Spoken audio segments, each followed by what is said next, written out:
வந்தது. இதய துடிப்பு என்பதே நிமிஷத்துக்கு என்பது. உன்னை பார்க்கும் போதுதான் 100 மடங்கு கூடுது. வெட்கம் பாதி ஸ்வர்க்கம் பாதி மாறி மாறி வந்து போனது.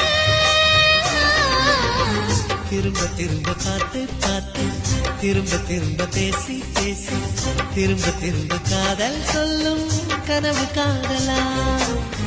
திரும்ப திரும்ப கடிதம் போட்டு திரும்ப திரும்ப இதயம் கேட்டு திரும்ப திரும்ப உயிரை கொல்லும் நினைவு காதலா. இமைக்கும் போதும் முகம் தெரிவதில்லை வாடினேன். இவைகள் 2 நீக்கிடும் மருத்துவங்கள் தேடினேன். உயிரை கொண்ட உன்னை ஓடினேன். திரும்ப திரும்ப பார்த்து பார்த்து திரும்ப திரும்ப பேசி பேசி